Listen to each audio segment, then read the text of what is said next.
Hey guys, Dr. Berg here. Now last week I did a video on how to eat bacon to burn off belly fat. This week we're going to reverse the flow and teach you how to burn fat if you are a vegan. All right? We're going to use the same principle, but we're going to show you different foods. All right? Now, I asked you a question last time if you watched the video. What is the hormone that determines whether you burn fat or burn sugar? Do you know? There is a hormone that will determine this, and I'm going to use a reference called Guyton's Medical Physiology, the Bible of medical physiology, used in all the medical schools and also pre-med classes. So on page 926, here it says, actually 927, it says all aspects of fat metabolism are greatly enhanced in the absence of insulin. So all fat burning is greatly enhanced when you don't have insulin. Okay, now over here, the role of insulin in switching between carbohydrate and lipid metabolism, or that's fat metabolism. It says right here, when the glucose concentration is low, when sugar is low, insulin secretion is suppressed and fat is utilized almost exclusively for energy, right? And there's many, many references in here that talk about when you have insulin lack, when you're lacking insulin, your body is forced to burn fat. So insulin is the main hormone that we need to keep suppressed if we have any chance or hope of getting into fat burning, okay? So when insulin is high, you're going to stimulate sugar. When insulin is low, you're going to stimulate fat burning, all right? So that's that. Now, you probably heard of the glycemic index, right? Foods high in sugar, you have to avoid those, but there's also something else called the insulin index, okay? And I'm going to show you that next.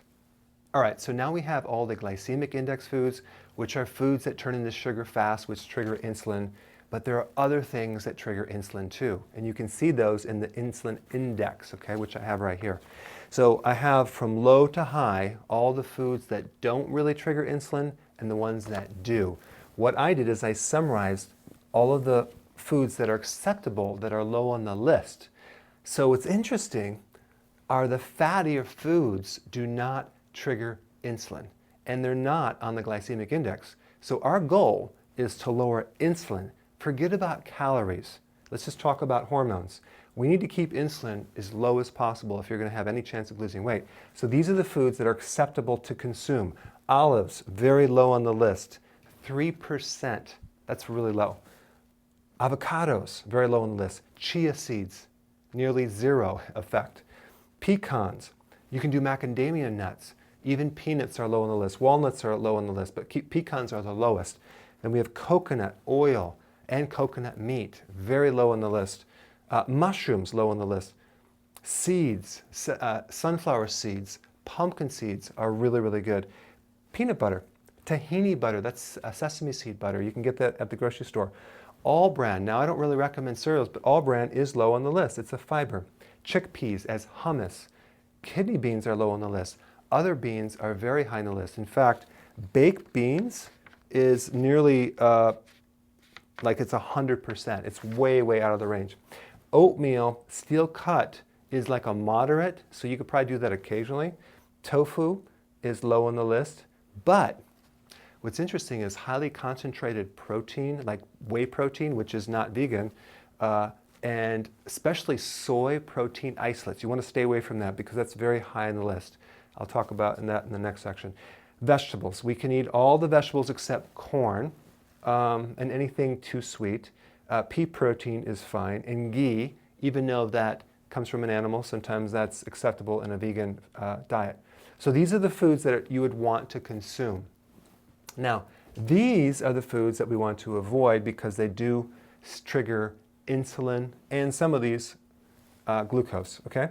So fruits, we want to avoid all fruits. Grains, that includes breads, pasta, cereal, crackers, biscuits, waffles, pancakes. Juices of all kind, especially the orange juice. Beans, unless it's the kidney bean or the chickpea, okay? And lentils we want to avoid. That's a little bit higher in the list, unfortunately. Berries we want to avoid. Potatoes and rice we want to avoid. Even brown rice is quite high. All sugars, of course, and corn, all right? And then we want to also avoid any concentrated protein like the soy protein isolates. Now you could probably do, if you're doing tofu, it has to be organic or else it's GMO, okay? So these are the foods you want to consume. These are the foods you want to avoid. Now, there's a couple other principles. The other thing that triggers insulin index is gastrointestinal hormones. So every time you eat, you virtually trigger insulin to some degree. So what got you in this position in the first place is just maybe too much snacking, eating the wrong foods, and just the stimulation of insulin. Whether you're a diabetic or not, many people that have belly fat are, it's called insulin resistance, which basically they're pre-diabetic, which they have a messed up insulin and they need to actually fix it. So what we want to do, we got breakfast, lunch, and dinner. What we want to avoid are the snacks in between. Why? Because eating a meal triggers insulin. So we want to start off with 3 meals a day. Now, even though the insulin is spiked, if you don't have anything between the meal, we'll have a chance for your switch to start switching more to fat burning, okay? And especially at night. Now, if you're not hungry in the morning, then don't eat. So therefore we have 2 meals, lunch and dinner. And what'll happen when you're not eating, you can burn fat longer because the meal that we want to have your body consume is your own belly as the meal, as the food. And we want to switch over to fat burning and then eating. Now, here's the problem. If you can't go from one meal to the next without starving, without needing a snack, what we're going to do is we're going to add more fat, maybe some olives to the meal, the next meal. We keep adding fat to the next meal until we can go longer and longer. The fat is not necessarily going to help you burn fat, but it's low on the insulin scale and it allows you not to stimulate insulin. It allows you to go longer. Coconut oil, avocado, pecans. We want to add a little more fat to the meal for the purpose of going longer so you can do a little intermittent fasting, which also greatly improves insulin resistance, okay? Versus a low-calorie, grazing all day, starvation. That will not work because we have never have a chance to induce the fat-burning effect, okay? So we want to eat these foods, avoid these foods, have less frequent meal, no snacking, try to get a little bit more sleep. If we add exercise, that would be cool. And then also add apple cider vinegar, 2 tablespoons in a glass of water with each meal, okay? So those actions, I think, will help you more than anything else. So go ahead and apply this and give me some comments below. I will see you in the next video.